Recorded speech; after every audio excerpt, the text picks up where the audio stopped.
What's going on, y'all? Thanks for checking in with Callie. Please subscribe if you haven't already. I wanted to address something with the Clippers. Right now, I would say the Clippers have way bigger problems than just Kawhi Leonard not being around. And I know he's been missing basically just for one game, but he only came back for two.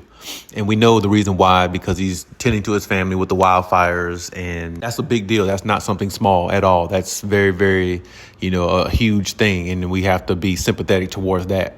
But, the Clippers, looking at their last four out of their last five games, they looked lethargic in a lot of ways.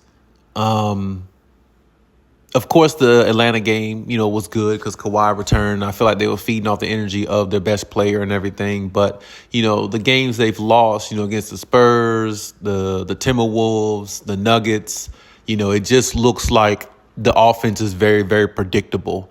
And I know I can't blame Ty Lue but so much because he's trying to make sure, the guys play at a high level, as high as possible. He's also trying to leave room enough in that offense for Kawhi when he came back or comes back once again to the team, where he can not only fit in but play at the level that he's used to playing at while those other guys are playing at the level they're playing at.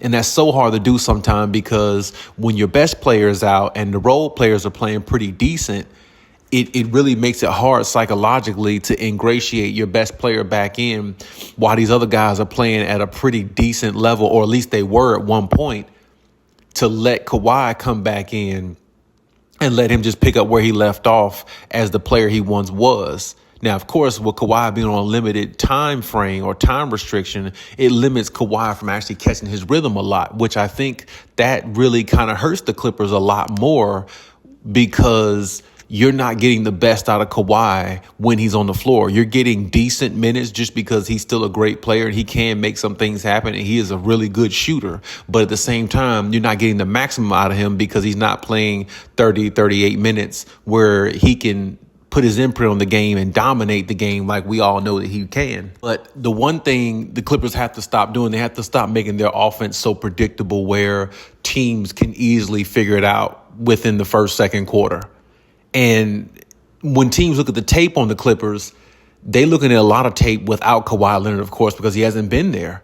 So, if he goes out any game, if he load manages any game, teams are only going to look at the tape on what they do well, which is, defend, play hard. But they have a lot of predictable offense, like I said. And sometimes James Harden, gets into the dribble, extra dribbles, and then the turnovers that the Clippers get at times always leads to points. It always leads to fast break points. It's like because the turnovers look so bad and they come at such an unopportune time, it really makes it hard for the Clippers to really get a grasp on the game when they really get too far behind or they get down themselves because of some of the mistakes that they're making, because they don't have a Kawhi to make up for some of the mistakes that they make. They have to damn near be flawless a lot of nights to get victories because they don't have that security blanket in Kawhi. So, I definitely understand why it's hard, and I definitely understand Ty Lue is trying to motivate these guys and get them to where he needs to be, but it's going to have to turn around for this team, pretty quickly and I think it can, because, they got the Hornets coming up next. And if they lose that game, I think there's really going to be a lot of questions asked about this team. Because, in a lot of people's eyes, you should beat them without Kawhi Leonard. You should. So we'll see what happens in that game. But they just need they need a little bit more not so much predictability on their offense. They need to be a little bit more unpredictable. I think the way Zubac can play, the moments he showed in this season where he's, played in the post and played pretty decent, I think they can still kind of, give him, run the offense through him a little bit. But I still think that they got to find ways to get more scoring without relying on Norman Powell so much. Because Norman Powell, the one thing I like about Norman Powell, he can score at an elite clip like not many other guys in the league can do. But at the same time, if teams trap him And James Harden is really looking to pass more than actually score, which I think that's the way the offense is really built. I mean, even though James Harden still has his scoring moments, but the offense is really built for him to facilitate first and get his offense second. So with that being said, when Kawhi is not there, Norman Powell is supposed to be the guy, like just the guy to go get buckets the whole night. But when Norman Powell doesn't play well, you got to have other players kind of, pick up the pace a little bit more to kind of give a little bit more balance for the Clippers. And I think that the way Ty Lue is coaching the team is not bad, but I feel like he's leaving too much room open for Kawhi to come back in and just, do his thing, and the rest of the players just kind of play at their pace. Because, I mean, it's like the way he's running the team. Of course, he's running the team like they don't have a superstar, because they don't. But, when Kawhi isn't there, you got to open up the offense a little bit more to get more guys involved. And I don't really believe that when you ingratiate guys like Mo Bamba, which I was kind of wrong about Mo Bamba. I'm not even gonna lie. I thought he had a little bit more of an impact for the Clippers. I really haven't really seen much of his impact.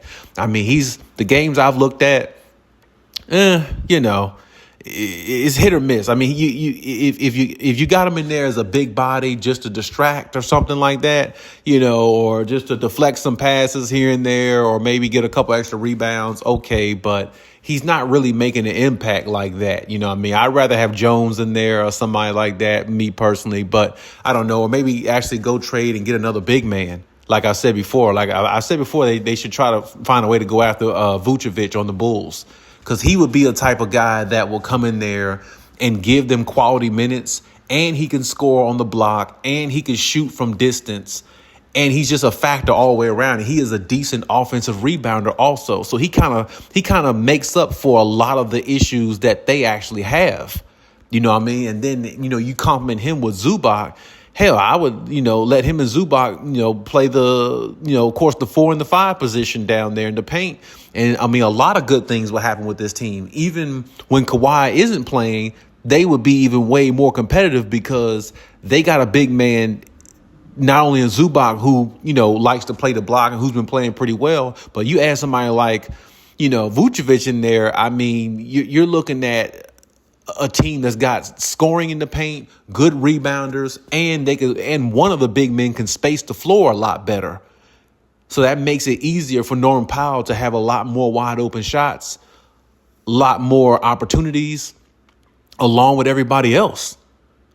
So, I mean, and then it gives James Harden a little bit more flexibility, because him in the pick and roll with him and Zubac is good still. But, I mean, the pick and roll with him and Vucevic would be, like, awesome, because that could be a pick and pop, a pick and roll to the basket. And, like I said, it'll take more pressure off Zubac as well. He'll get a lot more scoring opportunities. So, I mean, I feel like they either need to make that trade, or until they make the trade, be a little bit more unpredictable on offense and try to come up with some, more trickery on offense, and don't allow these teams to really get a grasp on what you're doing, because it just makes it easy for them to pick up on what you're doing, and they just, find a counter for it. And the Clippers never seem to counter back in a lot of these games. And I understand not having your best player can make a difference, but at the same time, when you got guys playing a certain way within a system, they still can find ways to, win games or be more competitive at stretches of the game that'll actually help them or give them a better chance to win a lot of these games they've been losing.